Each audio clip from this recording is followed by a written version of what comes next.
Aí me levaram já num esquema diferente, fui algemado, fui retirado da cela do RECMEC e levado para o que eles chamavam, para uma área que eles chamavam de escolinha na Polícia do Exército, que era o local utilizado para tortura. Eu cheguei lá, tinha um cidadão deitado no banco, eu não reconheci na hora, a cabeça dele estava caída no final do banco, e aí deram um choque nele, está com fios de eletricidade no corpo, deram um choque e falaram para ele: fale o que você sabe do Pitoli. Aí ele começou a falar, mas ele não aguentava falar muito também, mas começou a falar de mim. E pegaram pelo cabelo dele por trás, levantaram a cabeça, falaram: o Pitoli está aí. Aí ele disse para mim: desculpa, Pitoli. É uma situação bastante estranha, porque você não tem o que desculpar o cidadão que está naquele momento, naquela situação ali, e ele estava deveras quebrado, estava totalmente quebrado, né?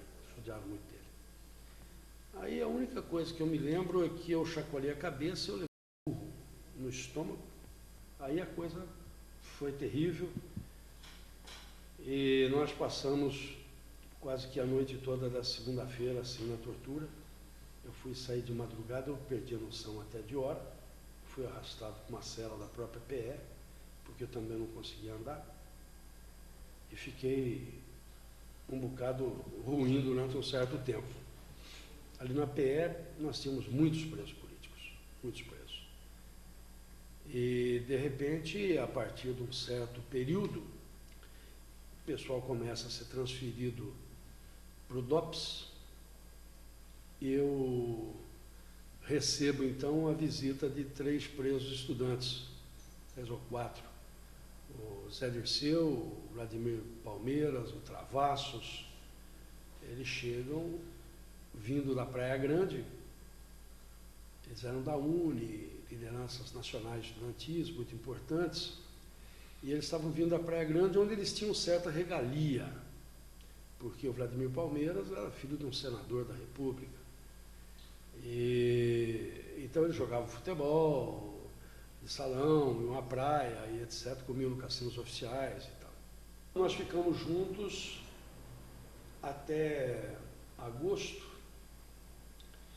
quando eles, não aguentando a situação da PE, que não tinha banho de sol, não tinha banho de chuveiro, nós tomávamos banho de canequinha na pia, em cima da privada turca, e quando eles sentiram a situação de fato, não tinha mais o que fazer, o rumo difícil, eles organizam uma baderna imensa na cadeia e acabam ficando numa situação até tranquila.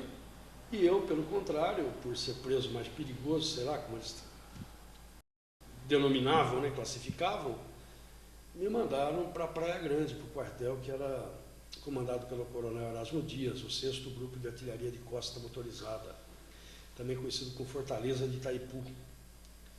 Eu fui colocado numa masmorra, né, parecendo o Arco do Triunfo, perto da praia. E eu fiquei 10 meses numa solitária ali. É uma decisão que eles tomam de prender, matar, soltar, tomavam aleatoriamente, independente do procedimento processual penal, independente da norma, da legislação, independente da vontade dos outros, era da vontade deles. Eles podiam o mais, o tudo. Eu estava empregado nesta usina central do Paraná como assessor financeiro e gerenciava, ao mesmo tempo, uma parte da venda do açúcar. E uma feita lá em Porecatu, que é a matriz, eu estou recebendo alguns elementos do Instituto do Açúcar e do Álcool. E eu faço uma preleção, dando boas-vindas a todas as autoridades, governador Paulo Pimentel, governador do Paraná. Paulo Pimentel era genro do João Lunardelli. Foi quando alguém me reconheceu, e depois que eu não sabia quem era, nem nada, depois de 2 dias deste evento, eu fui chamado para o João Lunardelli e falou: olha, Gilberto, você não pode permanecer na firma, porque todos os nossos financiamentos serão cortados se você ficar na firma. Infelizmente, eu não posso tê-lo. E foi despedido sumariamente. Eu era procurador, eu tinha procuração, até para poder vender a usina Central do Paraná, tal a confiança que o João Mardeiro depositava na minha pessoa. Mas, no entanto...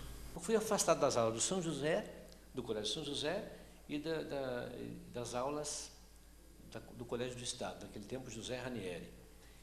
E eu tive que providenciar, segundo a ordem que veio, a ordem superior, um atestado de idoneidade ideológica. Eu imediatamente procurei o Dom Cândido Padim, me lembro, na ocasião, e ele procurou o coronel Castem Castilho, para dizer que nós éramos militantes da JEC, da JUC, ex-militantes, e não tínhamos nada de comprometimento político, terrorista ou coisa parecida. Mas nós fomos afastados das aulas. Para poder recuperar as aulas, eu tive que providenciar um atestado de idoneidade ideológica. Como seria isso? O prefeito de Bauru, o delegado de polícia e o coronel do 4º BPM da Polícia Militar teriam que dar um atestado. Eu me lembro que, na ocasião, foi assinado um atestado de atesto para devidos fins, que não há nada contra o comportamento profissional do professor Isaías Daibem, que não tem nenhum comprometimento ideológico. Depois eu fui reintegrado, sem dificuldades maiores, mas ficou esse trauma, ficou um carimbo, né, de que eu estava sendo punido por um ato superior, porque eu estava me insurgindo contra as políticas de governo. Eu era professor de Educação Moral e Cívica, professor de Organização Social e Política Brasileira, o SPB, que foram disciplinas criadas pelo próprio regime político, pela ditadura. Só que eu fazia uma abordagem ao contrário. Eu utilizava os conteúdos dessa matéria para dar a minha visão que eu tinha de sociedade. Na faculdade era Estudos de Problemas Brasileiros, EPB. Essa matéria chamava-se EPB. No colegial chamava-se OSPB e no ginásio chamava Educação Moral e Cívica. Na verdade, era a doutrina da segurança nacional colocada em termos didáticos e pedagógicos para fazer a cabeça da criançada. Talvez tenha sido por isso, como eu abordava de forma dialeticamente contrária, eu fui afastado das aulas. O marco da redemocratização do país tem nome e sobrenome. A morte do jornalista Vladimir Herzog nos porões do DOI-CODE, com uma simulação estapafúrdia de suicídio, mobilizou a sociedade civil. Mobilizou a sociedade civil, que começou a clamar pela anistia ampla, geral e restrita, libertando os presos políticos, trazendo os exilados e os banidos de volta ao Brasil. Foi indiscutivelmente a partir da morte de Vlado que a sociedade, Sindicato dos Jornalistas, Associação Brasileira de Imprensa, Ordem dos Advogados do Brasil, se mobilizaram e conseguiram realmente fazer um grande movimento de massa pela anistia política. A anistia política foi aprovada em 29 de agosto de 1979, é o marco que dali para frente já houve uma distensão, a imprensa ficou mais livre, parou de publicar receitas de bolo, de doce, em lugar de matérias políticas, e quando chegou o clima direto, que foi o clima da emenda do ex-deputado já falecido, Dante de Oliveira, pelas eleições diretas, isso em 1984. Não foi conseguido a eleição direta, mas foi para o Congresso Nacional, no colégio eleitoral chamado à época, a candidatura de Tancredo Neves, que acabou se elegendo presidente da República, não tomando posse em decorrência do seu óbito. Mas, indiscutivelmente, a morte de Vlado, volto a insistir, e a campanha pela anistia política em 1977, 78, com o seu ponto culminante em agosto de 79, que trouxe de volta o Brasil para a democracia, para a liberdade, que alguns ainda temem. Ainda temos aí em nossa cidade, temos no país, aquilo que a gente chama de órfãos e viúvas da ditadura, que sentem falta naquele período. Eu acho que o verdadeiro democrata não pode jamais sentir falta de um regime fechado. O grupo nosso, nós estávamos militando no MR8, e a bandeira principal era a anistia ampla, geral e restrita, né? Organizamos, nós junto com os companheiros, organizamos o movimento da anistia em Bauru, fundamos o movimento da anistia em Bauru. Na época a gente tinha até uma discussão política, né? Anistia ampla, geral e restrita ou anistia ampla. A gente discutia, a minha posição era da tendência minha de ampla, geral e restrita, mas tinha uma boa tendência que não defendia anistia, basta anistia, não precisava ser ampla, geral e restrita. Quer dizer, até tinha alguns que o cara aceitava, não, vamos aceitar um pouco para lutar depois, mas tinha um outro grupo que defendia, não, temos que ser ampla, geral, para... Então foi um momento também até de discussão política, né? Tinha muita discussão política, né? Hoje a gente fala em anistia, parece que é um negócio muito simples, a liberdade que a pessoa tem, de expressão, de opinião, mas naquele tempo o pessoal sofreu muito, muita gente foi presa, muita gente banida, muita gente sumiu.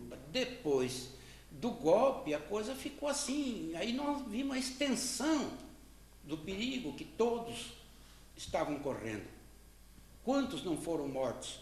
Quantos não foram mutilados? Quantos não foram presos? Quantos não foram destituídos do seu serviço? Quantos não teve sua família destroçada? Esse aí, muitos. A gente fala isso com tristeza, porque a gente era amigo e conhecia pessoas honestas, batalhadoras, idealistas, e foram presos, foram mortos, foram mutilados, foram famílias destroçadas, etc. Nós que conhecemos o regime fechado, que conhecemos as barbaridades que eles fizeram, não é, na calada da noite, e de forma super incorreta, eu acredito que a mensagem que eu deveria dar é que ainda a democracia é o que existe. É por ela que nós devemos lutar, pelos nossos filhos, para a geração que virá, porque nós temos que cada dia evoluir. E a democracia, a plena democracia, não foi atingida ainda. A democracia que a gente fala é aquilo exatamente, que é um governo do povo, para o próprio povo e pelo povo. O balanço que dá para fazer da ditadura, na verdade, é uma reação, eu acho que há um grande ensaio de uma democracia substantiva nesse país, né? Eu defendo a democracia, mas não defendo a democracia burguesa. Eu ainda defendo a democracia operária, eu ainda defendo o socialismo. Eu, mais do que nunca, acho que a revolução é uma questão que está colocada para nós todos, né?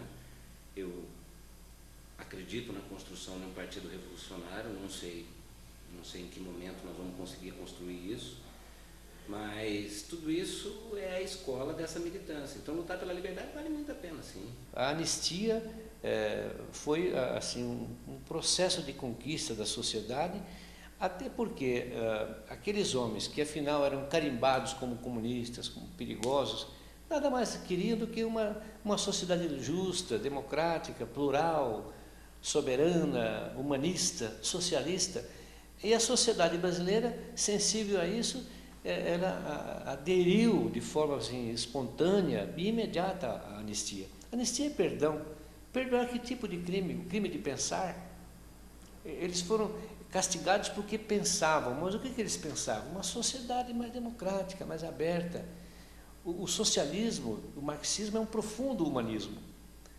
E a grande lição que foi dada para a sociedade com o movimento pela anistia, a abertura, o processo de abertura, foi para demonstrar que estes homens tão perseguidos pelos militares, nada mais queriam do que um mundo mais livre, soberano, democrático, justo e humanista. Porque essa humanidade que sofre, que é massacrada, que é explorada, que é destrupada, que é roubada, que é matada, a troco de quem? Em defesa de quem tem o poder, de quem tem o ouro. Isso tem que um dia acabar. Tem que um dia acabar. E será uma luta de sacrifício, mas que o futuro será esse. Será. O sangue de Bauru foi utilizado para adubar aquele solo árido de democracia e de liberdade da nossa pátria.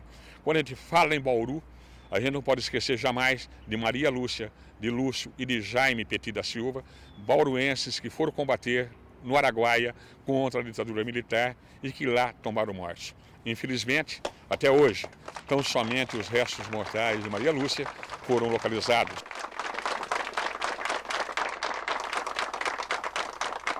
Companheira Maria Lúcia, presente, agora e sempre. Companheira Maria Lúcia, presente, agora e sempre. Vem, vamos embora, que esperar não é saber. Quem sabe faz a hora, não.